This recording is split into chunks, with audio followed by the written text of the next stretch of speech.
What's going on, guys? Hope you're having an absolutely fantastic day. So today I want to talk about if the bond market is mispriced, right? So why does it matter if the bond market is mispriced? Basically, the bond market, the 2-year treasury and the 10-year treasury, which are the bond market, sets the risk-free rate for the equity markets, right? So I'm personally interested in equities. So if the bond market is mispriced, the equity markets will also be mispriced, right? So first of all, I do want to say that none of this is financial advice, and not to take this macro stuff with too much of a heavy weight, right? So you can use a bit of it, but obviously don't make it the main focus of your investment thesis.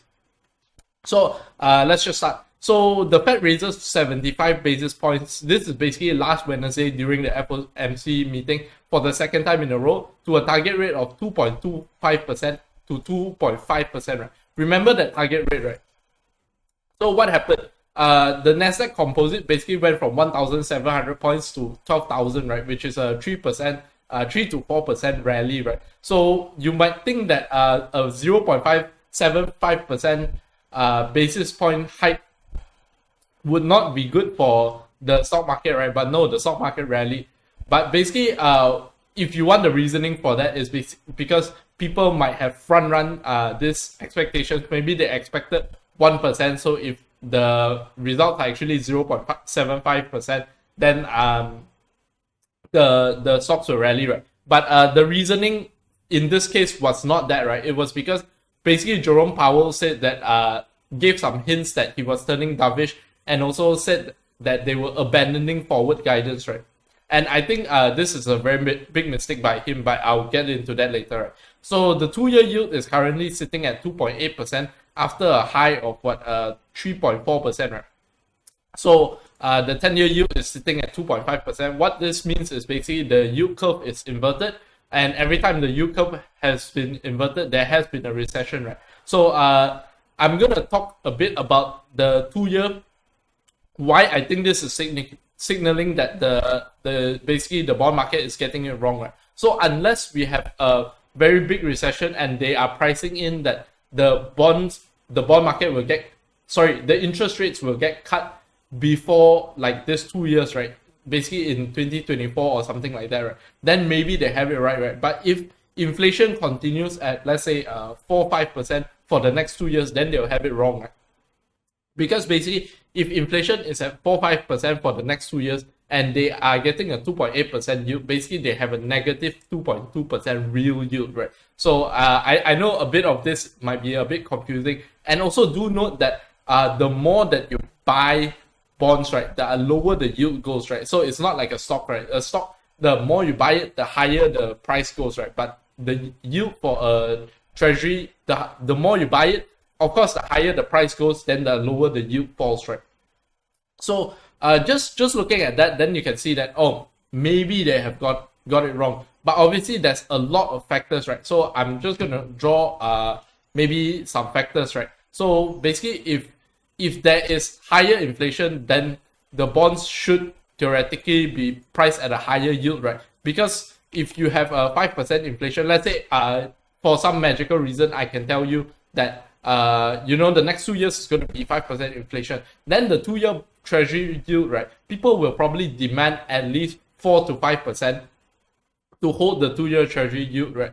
Or maybe at least a bit lower than that because the alternatives are so low. So maybe people will be willing to accept the lower than that, right? So another thing would be if there's a recession, obviously the yield will fall, right? Because a lot of people will go into the treasury bonds to hide away from the recession, right? Because basically, even if there is a recession, you will get back your capital, right? So a lot of people want to preserve capital during a recession, which is basically putting it in bonds. Because how bonds work is you put in a set amount and 2 years later you can take out that same set amount. The only thing you lose is probably to inflation, right?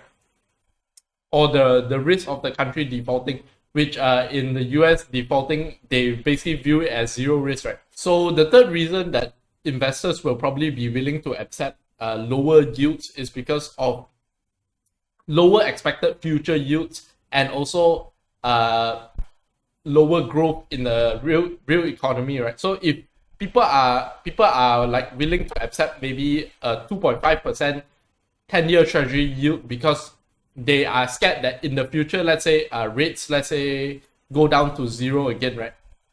Just an example would be, let's say the rates go down to 0.681% again, and then they cannot have this kind of yield, right? Basically, if the yields go down to 0.681%, the treasury bond itself, the value of the treasury bond itself might go up a lot, right? So yeah. So why is the reason I think like the bond market is getting it wrong, right? So basically it comes down to this man here, right? Jerome Powell, right? And basically a lot of people are thinking that the Fed is already ready to pivot, right? And this is where I think the market is wrong, right? Because I think inflation is still a very sticky problem, hasn't been solved yet, but yet people are already pricing in interest rate cuts, right?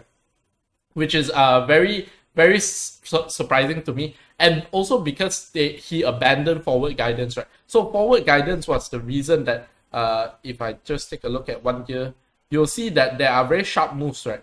And this is because of the forward guidance, right? Because after they raise the interest rate one time, they will basically guide to tell you that, oh, next meeting, we will probably raise X amount. Or at least they will have like some Fed officials come out, do some interviews and hint at, oh, you know, we are open to a 0.5 basis point hike, or we are open to a 0.75 basis point hike. So the market can price that in, and then the market can slowly basically, stocks basically can come down, and the treasury yield can basically go up, right?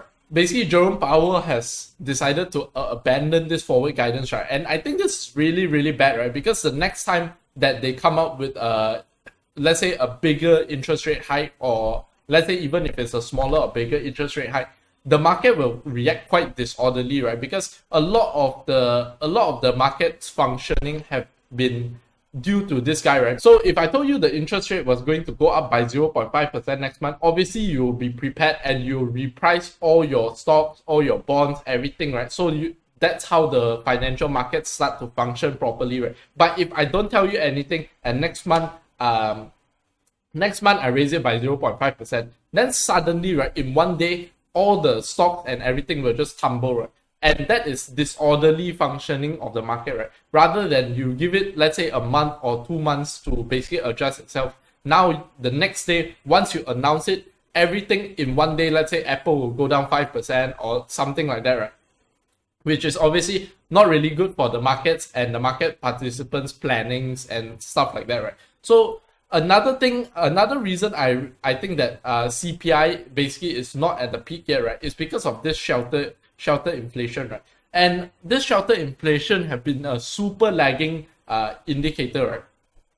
Because basically how they collect the information is basically a little flawed, and it's the relative importance is about 33% of the whole CPI, right? And this has been going up and up and up, right? Because home ownership and affordability has been going down and down. So basically, home prices have been going up and the rents have not been going up. So if you are a homeowner, you will start to raise the rents as well, right? And basically, the shelter part of CPI has been reflecting that in the past year or in the past 6 months at least, that the CPI for home rental has not been going up, right? And I think that is completely flawed from what I see, right? Because from what I see, a lot of the data points towards that a lot of these homeowners are aggressively raising their rates 30, 40, 50%, right? So I think when it shows up in this CPI, I think there's one last leg for this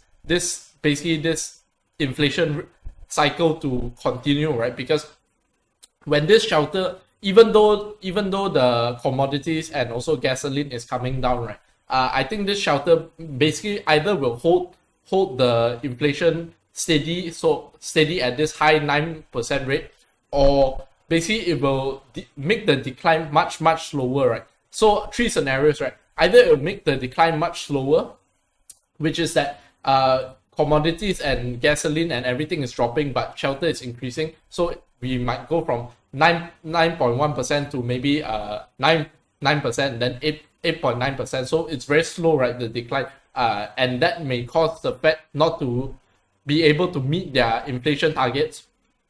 Number 2, it stays the same, right? Because commodities and also gasoline is coming down, but shelter is going up, so it offsets each other, which I think is unlikely because the shelter component is such a huge component, right? And number three, this shelter component causes a gradual increase in CPI, right? Basically, rather than dropping, the CPI will basically continue going up because of this shelter component, right? Well, we'll have to see in the next few months what ends up happening, right? But I do think that I think the gradual increase scenario is quite likely because shelter is just such a big component of CPI, right? Yeah, so yeah, that's about all I wanted to share today. If you did enjoy the video, do help me smash up the like button, hit subscribe, and also hit the bell button. With that being said, have a fantastic day ahead and peace out.